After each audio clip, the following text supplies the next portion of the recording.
তৈরি পোশাক খাতে গ্রিন ফ্যাক্টরিগুলোকে পুঁজিবাজারে তালিকাভুক্তির প্রক্রিয়া চলমান বলে জানিয়েছেন ঢাকা স্টক এক্সচেঞ্জ চেয়ারম্যান অধ্যাপক ডক্টর হাফিজ মোহাম্মদ হাসান বাবু।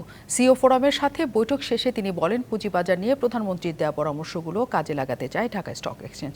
বলেন, দেশের বড় প্রকল্পগুলোর জন্য পুঁজিবাজার থেকে অর্থায়ন করা যেতে পারে, কোনো আইন দিয়ে পুঁজিবাজারের প্রতিবন্ধকতা তৈরি করা ঠিক নয় বলেও জানান তিনি।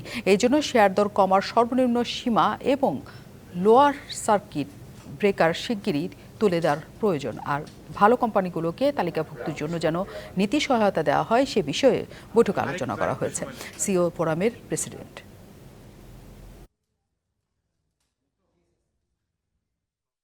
মার্কেটে ভালো কোম্পানি আসতে গেলে মার্কেটে যেমন একটা গুড গভর্নেন্সেরও দরকার আছে, মার্কেটে কিন্তু ইনভেস্টর রিলেটেড কিন্তু একটা ফ্রেন্ডলি এনভায়রনমেন্ট তৈরি করতে হবে। ইকুইটি বেস মার্কেট হওয়ার কারণেই দেখেন যে হঠাৎ করে মার্কেট খুব বুমিং হয়, আবার হঠাৎ করে কিন্তু খুবই ডিক্লাইন করে। এটা যদি অল্টারনেটিভ আরো প্রোডাক্ট থাকতো তাহলে আমরা আসলে ইন্ডেক্সের এত নেগেটিভ মুভমেন্ট বা এত ফাস্টার আমরা পরিবর্তনটা দেখতাম। 1, 2, 3 ঢাকায় জমি জিতে নিন 100% ক্যাশব্যাক সহ 20 কোটি টাকার পুরস্কার।